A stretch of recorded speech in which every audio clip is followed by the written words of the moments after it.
Influencer being my full-time job title still blows my own mind.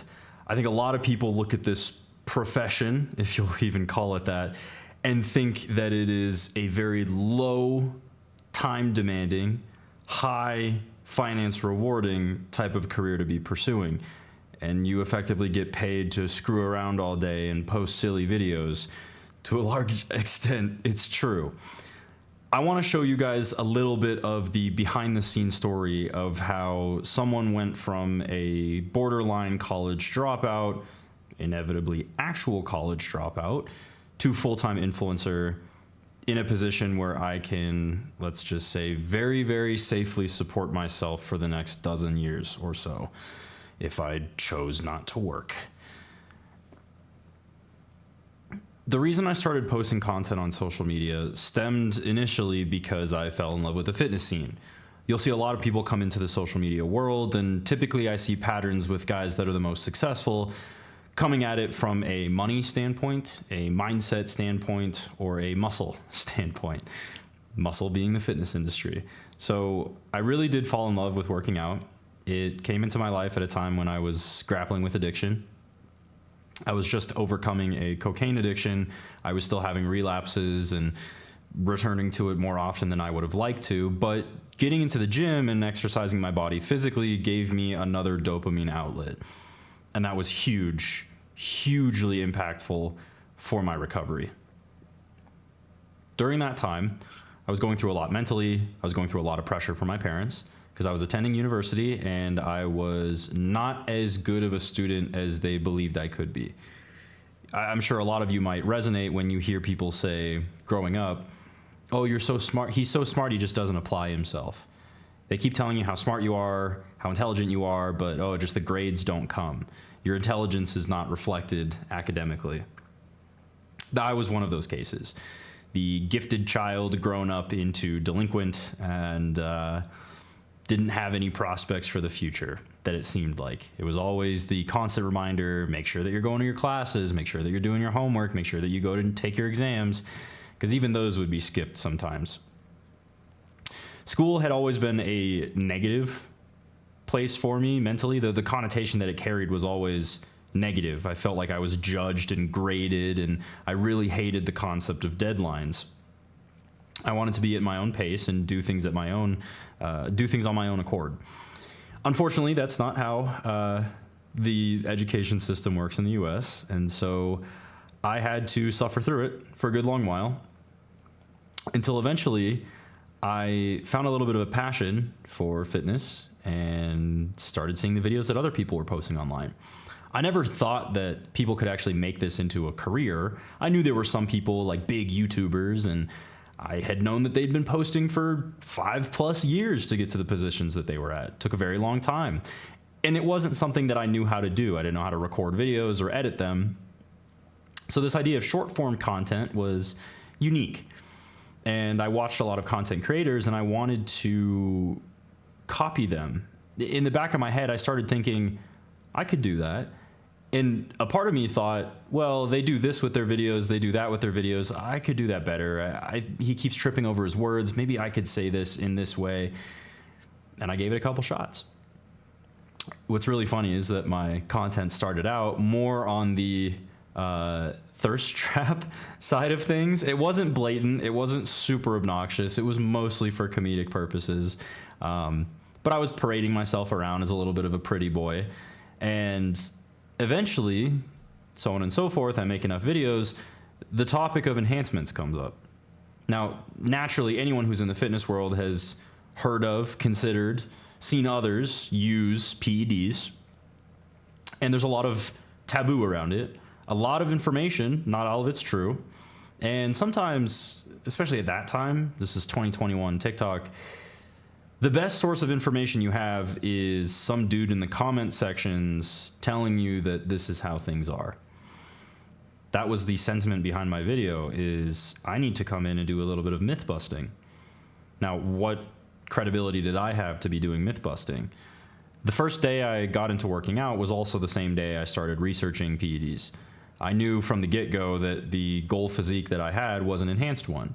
And so I needed to do proper research to ensure that whenever I did do enhancements, I knew what to use, how to use it, how to be safe on it, so that I didn't jeopardize my body's integrity as I was pursuing my physical goals. And that's where I started. The first video that I ever posted on that topic was, steroids are not going to make you look like Chris Bumstead. One cycle is not going to make you look like Chris Bumstead. It blew up. And when I say blew up, it didn't even get that many views. I think it was only 50,000 views, but that was enough for me to take it as a signal that, oh, people want to see this kind of content. So I kept posting it. Now, that's all very surface level, but what's going through my head at this time? Not much. To be entirely honest with you, I thought I was just doing the community a favor by taking some low-level gear myths and busting them. Started making some friends online, and this is what really opened things up for me. Society has never been more lonely than it is today, despite the existence of social media. How bizarre is that, right? Now, a lot of people that are using apps like TikTok, they are viewing content, but how much content are they actually posting? Not that much. So their presence on these platforms is reduced to their profile picture, wherever it appears in comment sections. That human interaction element doesn't quite appear. When's the last time you made a friend on TikTok? Pretty uncommon. Maybe you'll follow someone and then they'll take a pic at your profile and, okay, I follow them back. Like, this guy seems cool, or I like what he does. Doesn't happen that often. With creators, it happens a lot more often, and I was very fortunate for that to be the case. A lot of my very, very good internet friends are some of the first people that I ran into and built some connections with, no matter how small, within the first year that I had the platform. And I adored those connections, especially during COVID when you really couldn't get out and talk to people. They were a really, really valuable group of people that I started to develop connections with. And I started to realize the diversity, as much of a buzzword as that is, I mean that word quite literally, how varied life experiences are from state to state, from place to place, from upbringing to upbringing. And it really widened my horizons on what types of people are out there. I grew up in a above average middle class suburb, and I was surrounded by largely homogenous people. The vast majority of my neighbors were white or white passing, and our education systems were quite good, and there were always support systems, and very few people fell through the cracks. Even among that group, I felt like I was the most falling through the cracks individual at my high school. People would joke behind my back that I would be the one to shoot up the school. That's the type of kid that I was in high school. And I think, honestly, it is this snowflake mentality, that's also a silly word, but genuinely you have to feel like you're an odd one out to become a content creator. I think there's very rare people who are entirely ordinary and end up deciding to make content. I think it's quite rare. You have to have a certain level of self-absorption, a certain level of overt or bloated introspection that you're constantly looking at yourself. Because when you start making content, a huge percentage of your day is staring at your reflection via a camera. That can be very weird for a lot of people, especially if you have image issues. Not a good route to go down. That's how some people end up with analysis by paralysis by analysis, vice versa, where people look at their videos and they're like, oh, I don't like this angle, I don't like this angle, I don't like how I said this thing. They find a million issues and the video collects dust in their camera roll and never gets posted. Keep in mind all of these things, my own personal context, the context of social media creation at large, and how it contributes to this overall path. This is only the first year that I've been making content, really. There are a lot of things that people ask of me as far as advice. What advice would you give to someone just looking, to start out? To be honest, you just have to do it. Well, that's quite obvious. Of course I have to do it. Okay, there's another level to that, right? So let's pretend that becoming famous, quote unquote, becoming successful, becoming a full-time influencer, being able to pay your bills with influencer money, is comparable to becoming a professional basketball player. Well, already from the get-go, I think a lot of us understand we are not 6'7", so we are not going to be professional basketball players. Maybe you could squeeze in if you're like 6'3", 6'4", but again, remember, that's a very abnormally tall person. So now take that into the influencer and content creation world. What does the average influencer look like? How do they behave? How do they talk? What's their personality like? Are there certain character tropes or maybe mental conditions that they might be prone to as opposed to the general population at large? This is what I'm theorizing and calling the genetic makeup of the influencer. You have to be a certain type of person to want to create content, to go ahead and create content, and to be successful with the content that you create. Absolutely. I like to tell people that there's a certain spark with anyone that goes out to create content, and you either have it or you don't. And that's very binary, right? There is a spectrum of social media creators. There is the very small end creators. Maybe they have a couple thousand followers, haven't quite cracked 10K on their platforms. There is the very large creators. We're talking into the millions. And some of these creators have achieved those millions in very short periods of time. My client, Shane, you guys know him as Togi, is one of those examples. From the get-go, from the first time I ever talked with Shane, he had a star factor. I want to paint this picture for you guys because he's an excellent example. I get hundreds of DMs a day, hundreds of DMs. It ranges from how do I run my first cycle to, oh my gosh, dude, I injected my glute in this weird way and I think I need to go to the hospital. Again, I'm not a doctor. I don't know why you're asking me these things, but I want to paint that picture. I get DM'd dozens and dozens and dozens and dozens of topics every single day. Of all of those hundreds of people that reach out to me on a daily basis, Shane was one of them. He threw a shot in the dark to try and see if I would respond to him. And I did. And even since opening up his messages and like the first couple things that he said, the way that he took advice and how he approached the conversation, because back then, this is really funny to think about, the power dynamic was flipped. I had more followers than him, and I was an established, if you will, a content creator within my little micro niche, and he was very respectful, always like, being humble and saying thank you and everything along those lines. But even underneath that, I could tell that it felt like I was talking up to him. That's that star factor. If you guys don't know, I also was mutuals with Sam Sulik, and we had a little bit of back and forth before he really blew up. And I got the same feeling from him. Back when his videos would pop up and he only had like, a couple thousand views on his best ones, just be like doing some random flex and talking about goth girls like way, way, way back in the day. I could tell from that moment, I'm like, this guy is going to be gigantic. That's how it happens. And there are two different examples. Sam definitely has a blend of personality plus physique in a different way than Shane has personality plus physique. And now Shane's gone off and diversified, and he's gone parabolic with his success even more. But I just want to paint that picture for you. The main thing I'm elucidating here, not only that there is a certain type of person that is just built for this and they are going to succeed way better than everyone else, they are the LeBron James of this industry. They are the Steph Currys, they are the Nikola Jokic's, they are everything. I only say Jokic because I live in Denver. They are the best of the best. They're built to be the best, and they are going to be that top whatever percent. But realize the NBA has a lot of players besides the super, super greats in it.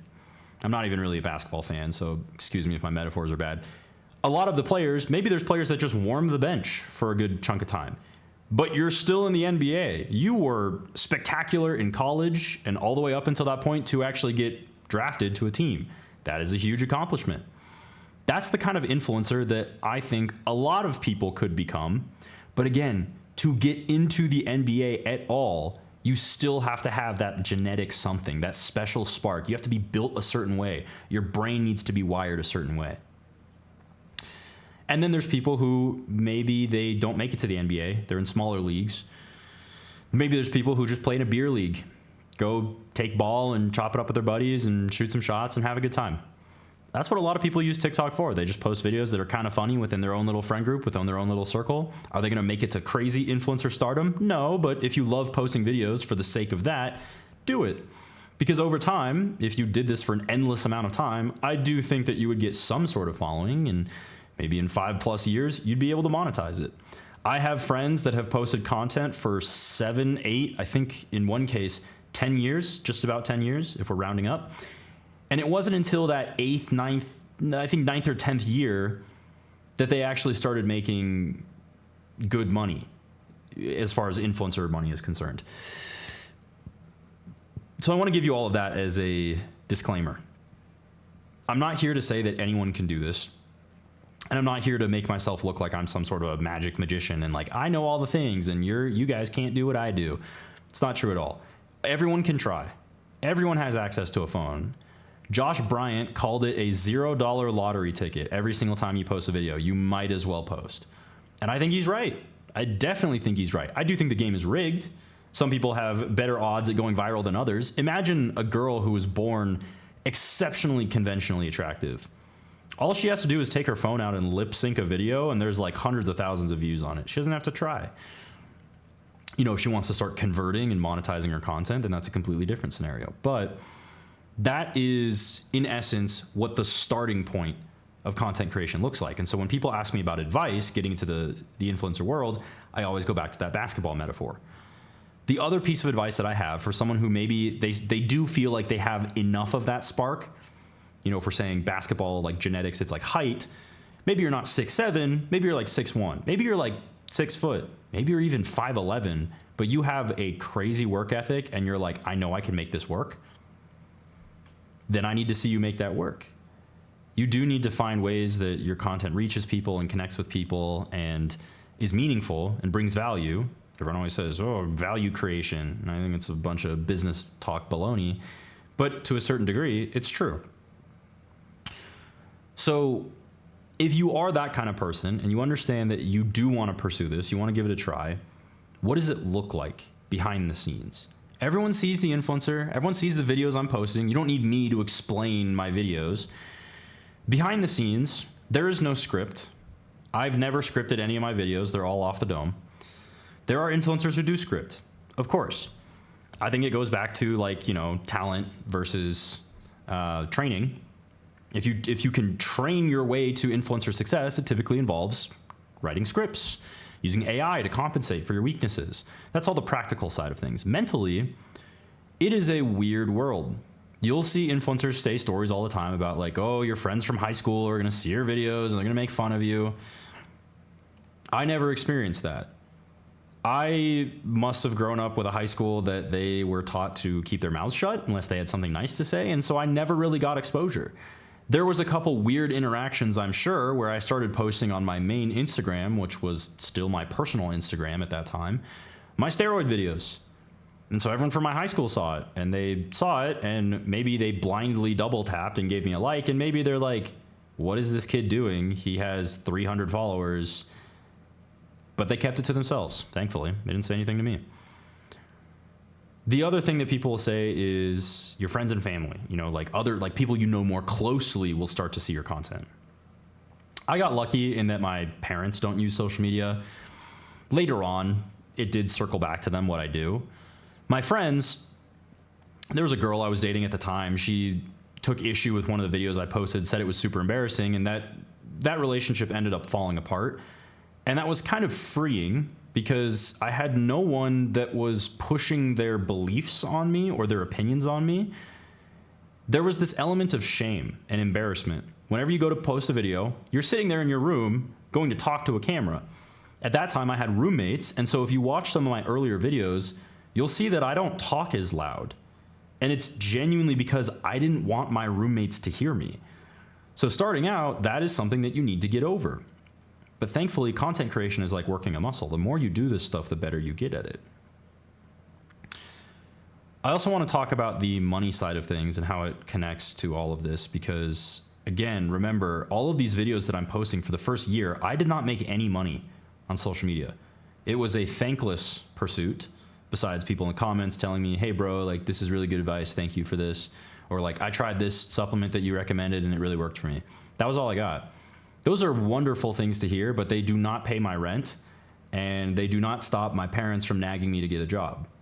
Genuinely, I was like a bum in college and I didn't expect the social media thing to do much for me. I just saw that following number keep going up week after week, and I was like, that's pretty cool. I wonder what my next video will be about. Let's see if the people like it. And it flops and it succeeds, and it flops and it succeeds. When I got my first sponsor, it was a pre-workout company, and I made probably a grand total of $200 in the entire time that I was sponsored with them. That is chump change. And I was with them for a while. They were not really interested in me as a person. They had a certain sponsorship setup where if you got drafted to their team, they knew that they would profit off of your recommendations to your followers no matter what. So the incentive was there. Hey, just sign everyone, basically. So they were signing a lot of fairly smaller creators that they believed would continue to make content and stay loyal to their brand as time went on. That did not happen because they neglected a lot of their athletes. So it wasn't until I got my second sponsor where things really started to change. I got a sponsorship with Amino Asylum because I had a friend who I saw he was sponsored, and I was like, how did you do that? So I DM'd him and asked, and he told me, you just ask the page and they'll give you a sponsor. Amino's setup was the same as this pre-workout company. I decided to work with them. I got the sponsorship code and I started promoting the compounds of theirs that I used. I got a significant amount of sales. It wasn't to the point where I was making 4 digits a month, but it was enough where I started thinking, wow, now I kind of have some like pocket change on the side. Like, this is kind of cool. You know, for a very low amount of effort, all I had to do was post 2 videos a day. At that time, I was really dedicated to growing my social media. It was in the morning I would post a video, at night I would post a video. And those 2 videos a day probably only took me a grand total of maybe an hour, hour and a half to shoot and edit. And they were all just done on my phone, very simple talking head style.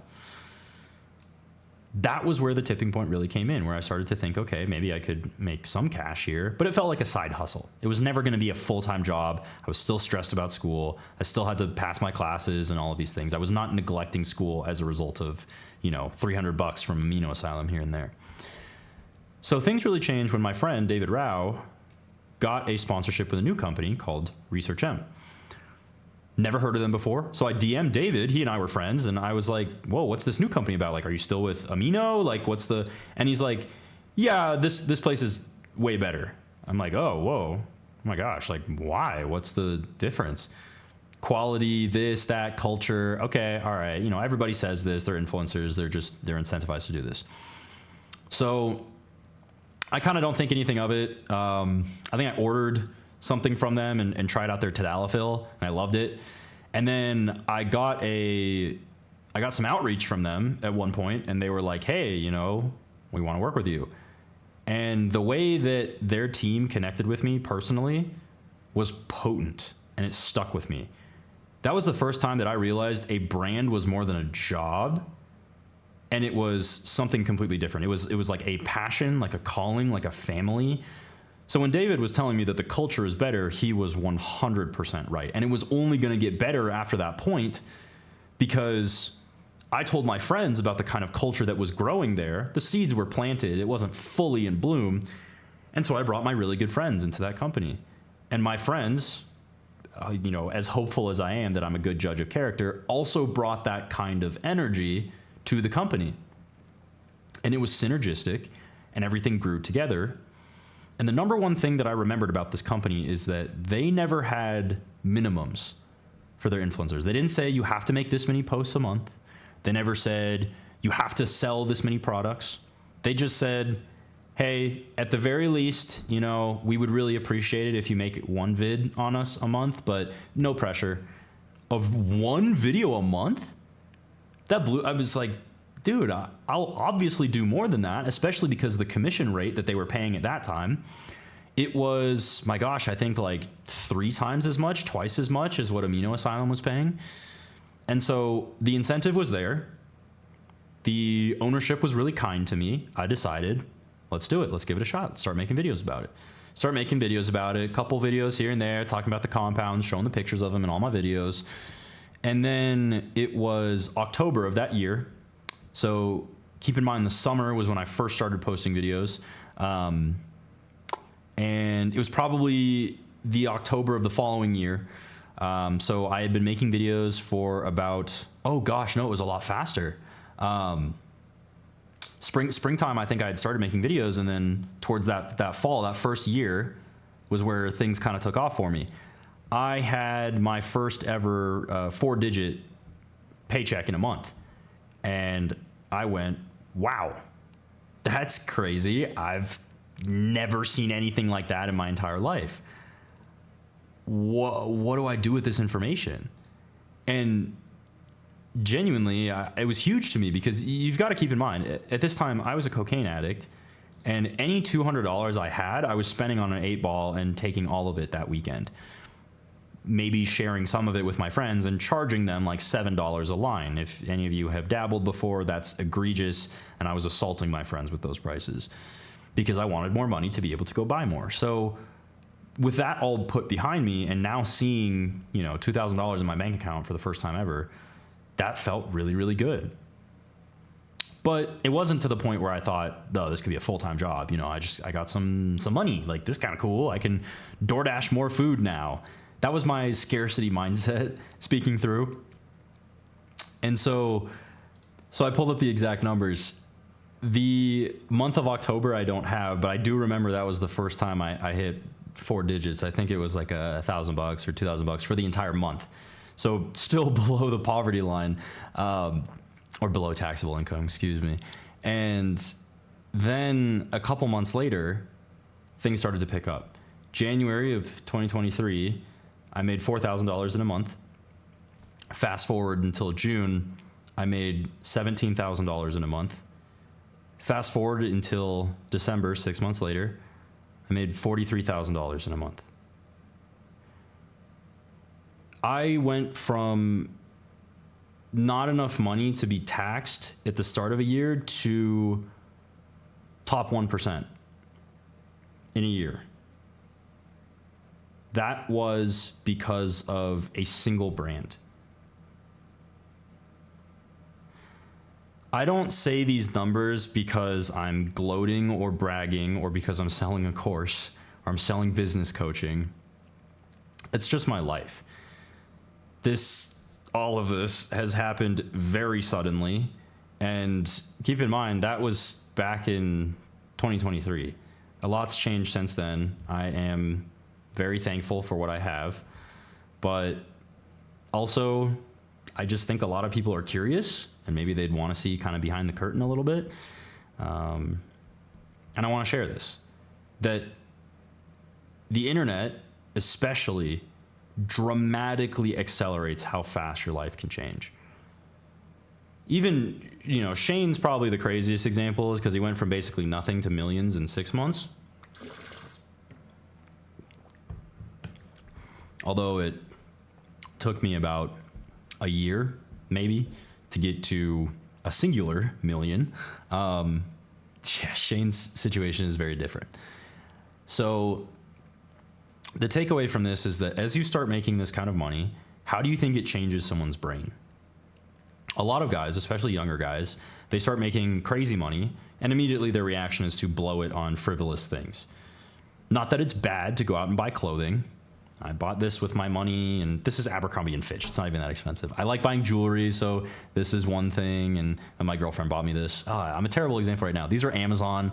I don't really live like it. My apartment's expensive. There you go. So I'm doing something with my money. But mentally, the way it affects guys, the way that they realize that, I have money now, it kind of starts to change some gears in their heads. Sometimes they become egotistical. Sometimes they stake their worth on their wealth, as in, I am valuable. I have value because I can provide for others. Or I have value because I'm surrounded by nice things. Or I post in exotic locations on my story. There's a variety of ways that the human brain could take these things. And it's really damaging to see your close friends go through this kind of character arc. I think it shapes them to learn the hard way. You would really hope and pray that nobody has to learn the hard way, but unfortunately they do. What I've seen is that people expect money will buy happiness, money will buy convenience, and will make their life a lot easier. But if anyone's ever had a perfectly easy life, you will quickly learn that there is not a lot of fulfillment there. Happiness and fulfillment, I would argue, are two different things. You can't exactly be fulfilled if you have a steady stream of trust fund money coming into your bank account, and you sit at home and you play on your phone, you play video games, you buy whatever you want, you buy whatever car you want, you go wherever you want in the world. At a certain point, you start asking, there must be something more than this. Like, what am I here to do? What's the thing that I wake up and I do and it fulfills me and I'm contributing and like my existence does something? Because as of that moment, that person's existence is a wallet for the luxury goods companies to pluck money out of. They get so excited. The Gucci stores get so excited when they see that little like flock of wealthy kids roll in, because they know exactly what's going to happen. Exchange of money, and they get some goods, and that's it. This is why I really like to hammer this concept that every man should have a project. You need something that when you go to sleep at night, you're stirring. You almost can't fall asleep because you're so excited to wake up the next day and do that thing or learn more about that thing.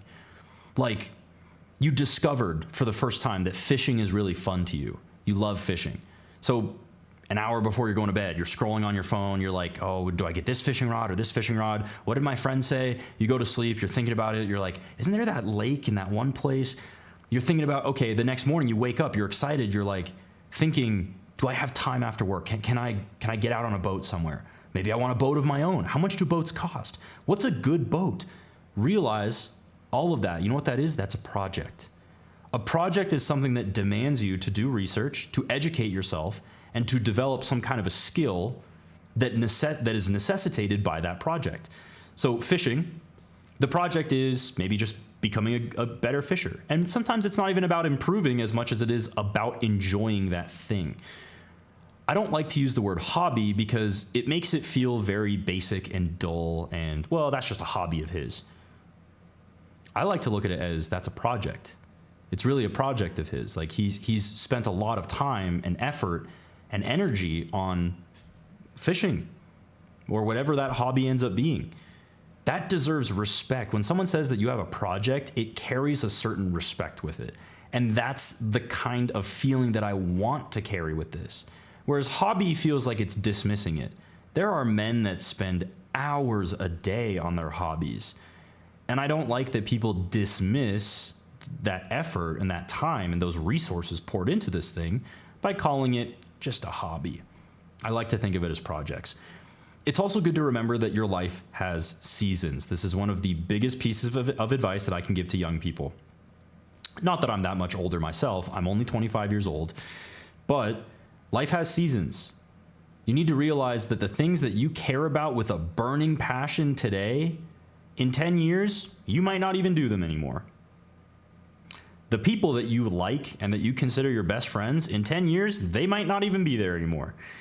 Life has seasons. And so as long as you're prepared for that and you understand that, hey, I might not be working this job forever, that's fantastic. Hey, this project I'm working on that means everything to me, if it falls apart and it doesn't work out, there will come another season. Something will come around, some kind of an idea will spring into my head, and I'll start thinking, you know what? This might be my new thing. Let yourself into it. Absolutely let yourself into it. I think it's also good to remember that you can have multiple projects. Some projects are decades long. Some projects are lives long. That project for the search of meaning and understanding of ourselves is a lifelong project, and you will always make progress on that project so long as you are going out and experiencing life. So don't ever feel discouraged, like you don't know who you are, you don't know what you're supposed to be doing in this world. The fact that you're asking yourself those questions means that you are leagues ahead of the men that aren't. And some projects, they're not decades, they're not years, maybe they're not even weeks, They're days, couple of days. You have an argument with your wife. Guess what your new project is? Try to think of a way to make her feel better. Try to come up with something. You're racking your brain as you're going to sleep at night. Oh, what's that thing that she likes? What's her favorite flower? What's her favorite color? What if I did this? What if I arranged this? See how your brain starts working again? That's a project. Anytime your brain starts racing over something, that's a project. Sometimes projects are people. Sometimes there's that girl in your class. You go to sleep at night, you're thinking about her. She's always popping up in your head. What if we did this together? What if we did that together? Maybe I'll talk to her today. How should I approach her? What should I say? What if I started like this? No, that's too forward. What if that's too friendly? Guess what that is? That's another project. The best thing a man can have is a project. I think it applies to women too. Human existence needs fulfillment, and that fulfillment is measured through accomplishment. And sometimes we'll approach a project in the hopes that we'll succeed. You know, let's say it's the girl in your math class. You're really hoping that you're going to succeed in that project. That would be amazing. It's a dream come true. What happens if you don't? What happens if that project kind of falls apart and you need to set the wreckage and the debris of that project aside so that you can think for a little bit, pause, reflect on other projects that you have, preferably that are not other women. You don't always want to be chasing tail. And then while you heal for a second, maybe a new project will come by.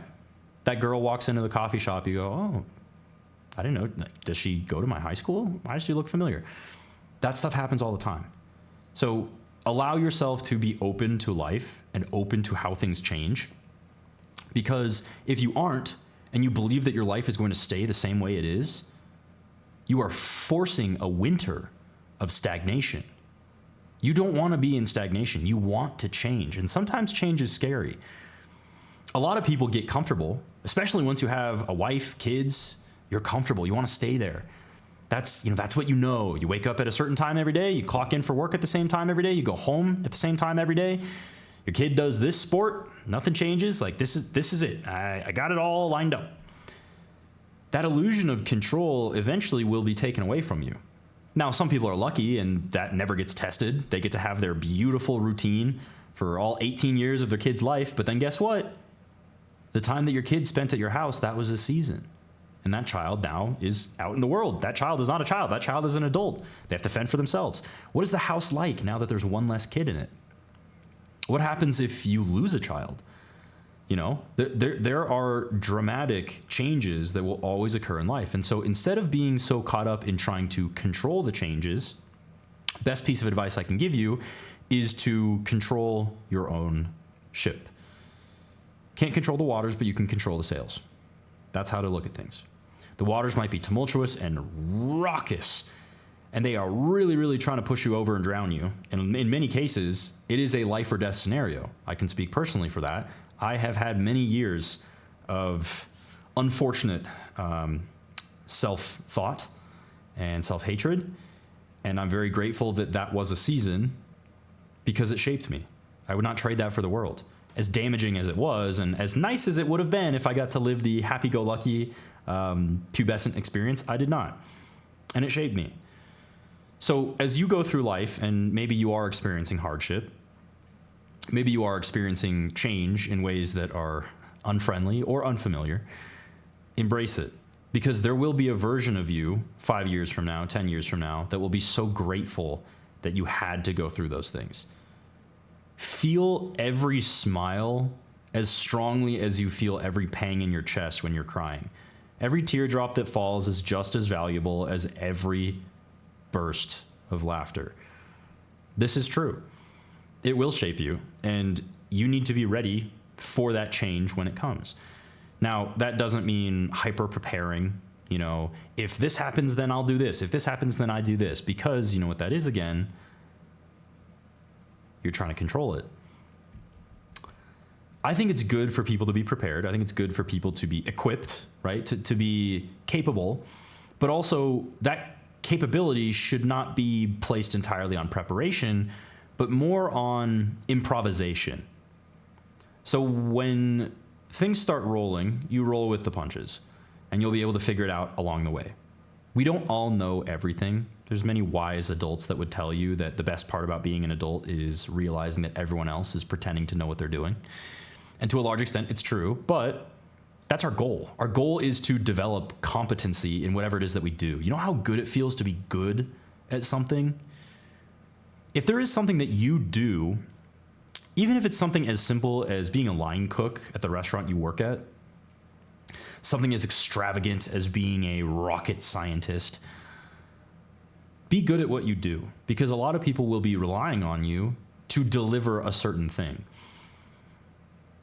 And at a certain point, if you start feeling jaded with the things that you're providing to the world, even the people that are the recipients of what you provide will also feel that. If I go into my consultation calls with my clients jaded and unhappy and, oh, here we go again, I got another client, and just get this 30 minutes over with, they would be able to tell.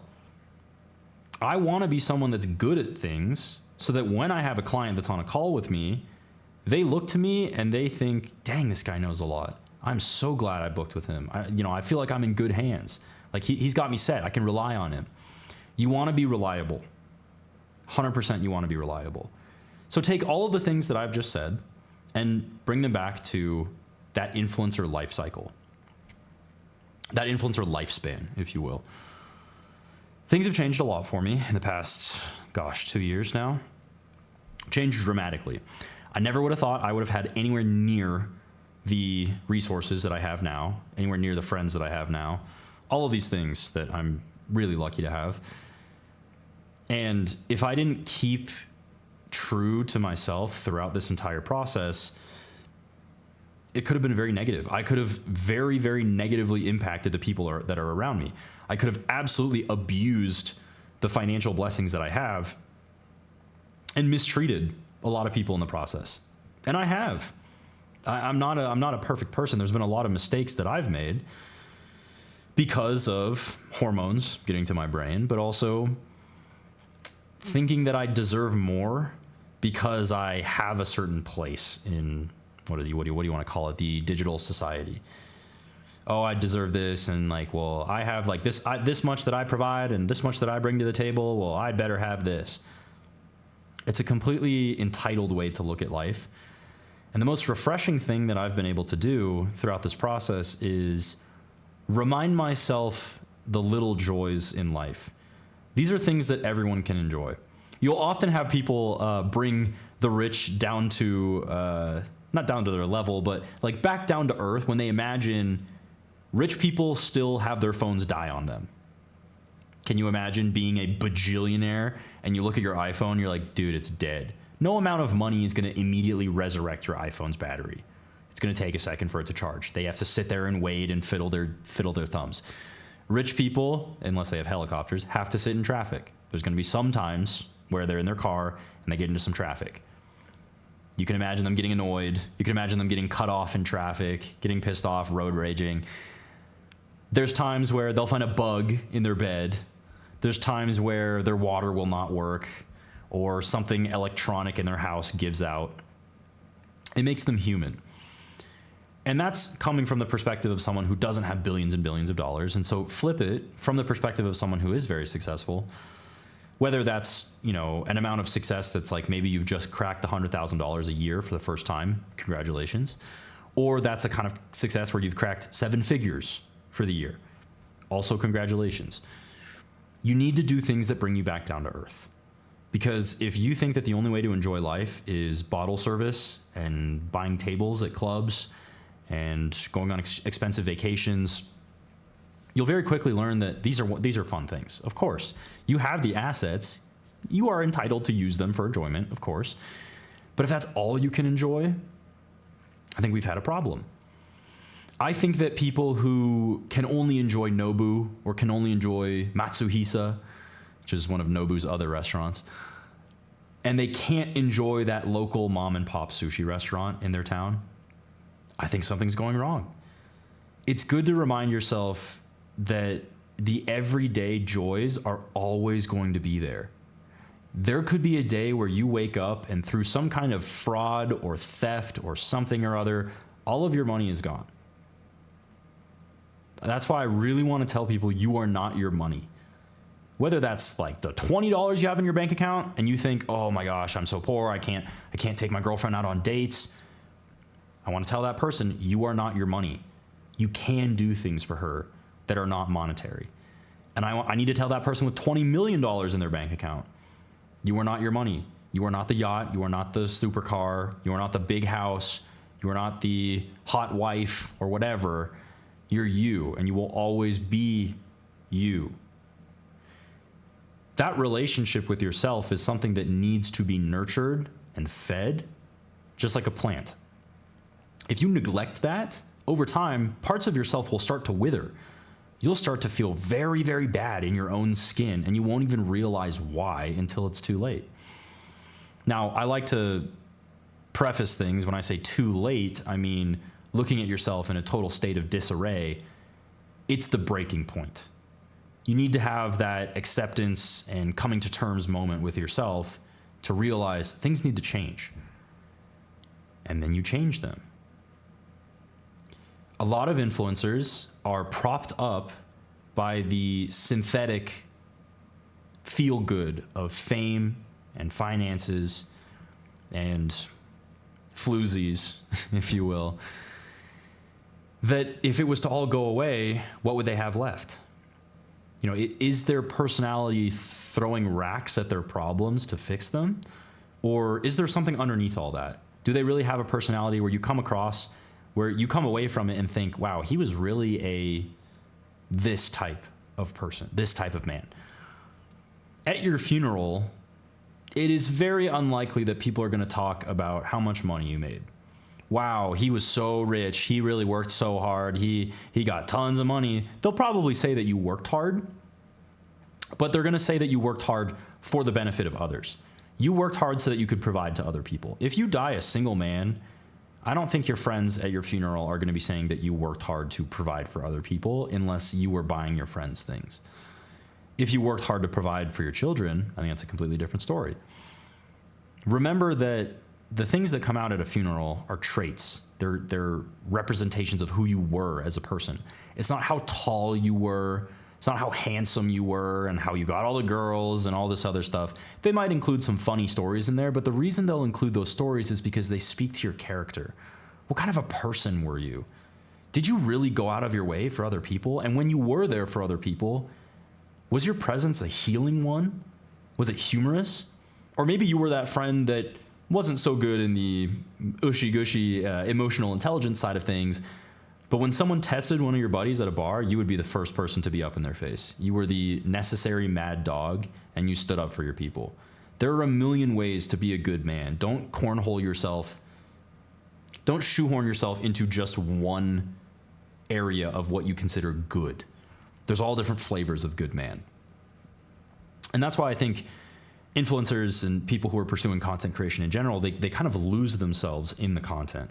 You become this spirit, this effigy of the videos that you're putting out into the world. Not so. You are always yourself. And so my number one piece of advice is to learn who that self is and to love that self. What does it mean to love, right? If your friend gives you a plant and tells you, I really love this plant, like I really want you to, do this, whatever, like take care of it. That's what you do. You take care of it. And that extends to all aspects of life. Physical is the most easy one. Are you taking care of your body? What do you put in it on a regular basis? When I had to grapple with that, when I realized that me slamming powder up my nose was not a good idea. And I understood the reason why I was doing it. I was doing it because I did not love myself. I didn't. It was a compensatory mechanism for how much I despised the thing that I was existing in, this flesh bag, essentially. I felt like I wanted out. And that's why I was abusing substances, looking for an out.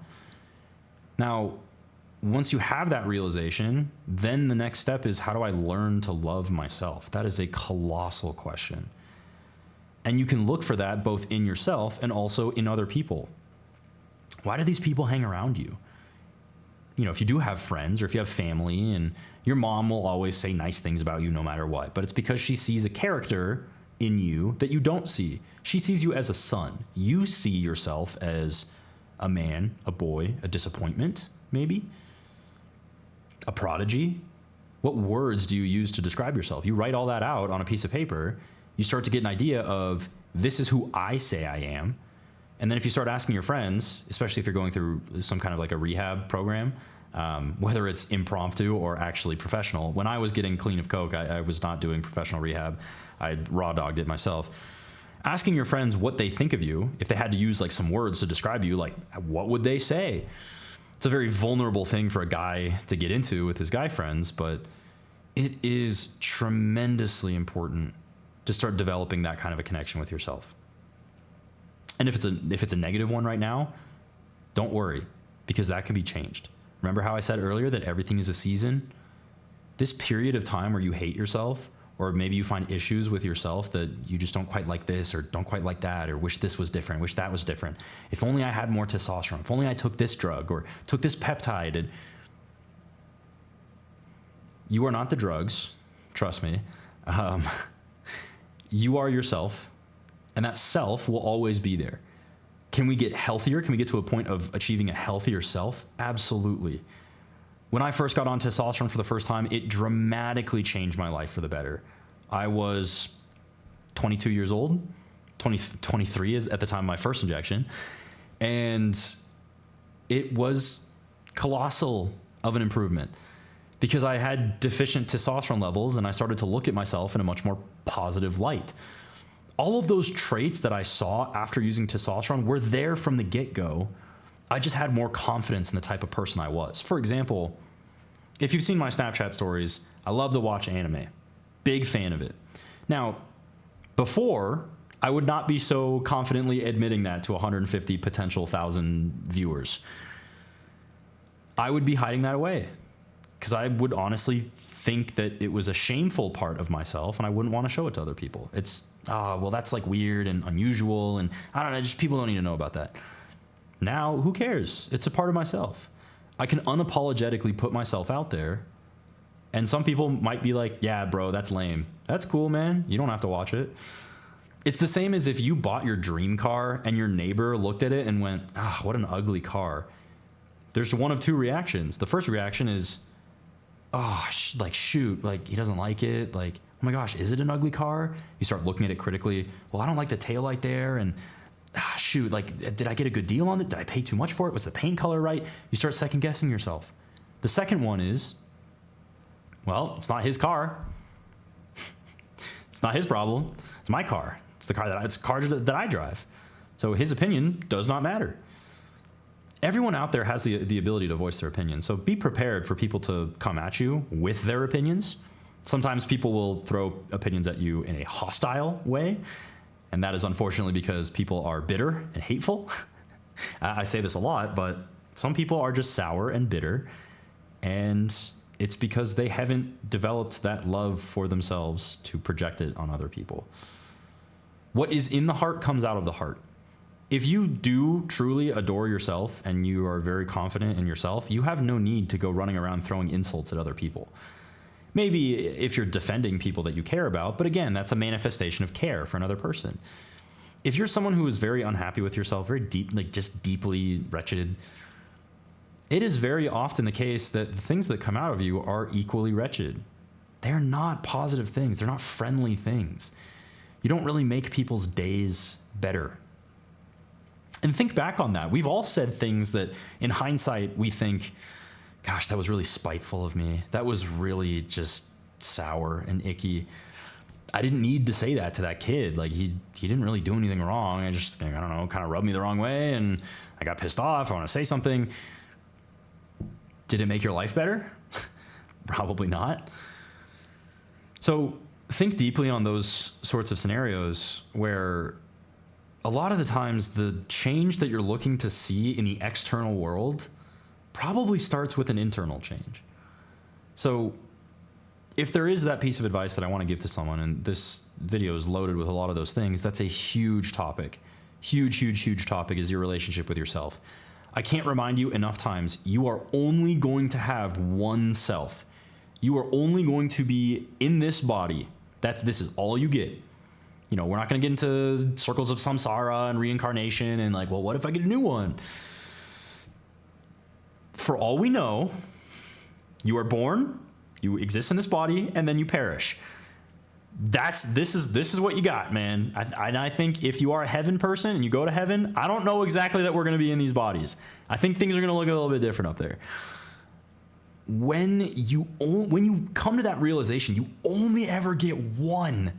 You only get one body. You mean to tell me in your entire life you're not going to want a six-pack? You only get one chance to get that. You know how fun that would be? Like, go check all the boxes. Man, how fun would it be if I had 18-inch biceps? That would be crazy. What if you could do that? How fun would it be if I looked in the mirror and I thought, I'm looking good today. Looking great, man. It's gonna be a good day. Like, I like the way my hair's sitting. I don't know, I kind of like my eyebrows. Like, you come to these weird realizations and just appreciations for yourself. You have a limited amount of time with this body, and an even more limited amount of time with a young body. Because I know a lot of you watching this, you're probably in your teenage years, maybe in your early 20s. A good chunk of you are probably 30s and beyond. And you've learned a lot of these lessons already, but there's always lessons to be learned. When you realize these kinds of things, you're like, well, yeah, that would be great. I would love that. Do you have a tutorial? Like, where do I start, dude? Because right now when I look in the mirror, I'm pretty unhappy. That's the tricky part, right? A lot of people find themselves in positions where they want to want something. You want to want something. What does that mean? Well, like, I want to get skinny. It's like, okay, then do it. Like, what? Well, I want to diet. Well, you want to diet, but you're not doing it. See what I'm saying? So you don't actually want it that bad, which means the next conclusion is, okay, I want to want it more. It's a very nested conversation that we're having here, but it's very true. If you want something, right? Sometimes people get so caught up in the wanting that they forget the doing. Sometimes it's just about doing. Some of the most successful people I have ever met don't think. They're not thinkers. They are miraculous worker bees. A task pops up in front of them and all of a sudden they're working on it. And meanwhile, I'm sitting there like wondering back in my head, well, I don't know, I guess I could approach it this way. Maybe I should spend more time on this another day. People are built different. We all have our own specialties. If you are someone who does get caught in your own head about things and thinking yourself into a pit, especially if it comes to self-image or self-appreciation, best thing I could tell you is to hell with all that. Genuinely to hell with all that. Don't worry so much about like, well, I want to do this or I want to do that. Do it. Just do the thing. And you're like, oh, well, like, I say that I'm, I look good today in the mirror, and you're like, I didn't feel that. Okay. Do you remember your first workout? Do you remember the first time you tried to train your lats? You did the movement, right? Did you feel it? Probably not much. What did you do to start feeling it? Well, I just did the movement, a couple hundred, if not like 1,000 more times. And then towards the 1,000th rep of lat pulls, I started feeling in my lat. Get that really good mind-muscle connection. Oh, okay. There's your answer. If you want to feel something, you need to do it enough times until the feeling comes. The human existence is a very, very impulsive and not easily satisfied one. It is something that wants and wants and wants and is never filled. And to find true happiness, you have to exercise your free will against those wants or against those natural urges. So the natural urge when you look in a mirror might be to think horrible thoughts about yourself. Exercise your free will and do something different. Exercise your free will and write a few things that you appreciate about yourself.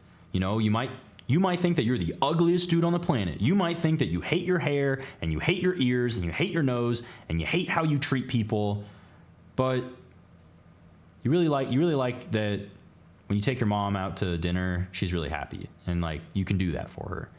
You really like that when you come home, your parents come running to give you a big hug. Maybe you don't have parents. You really like when you wake up every morning, you make your bed. You're a diligent person.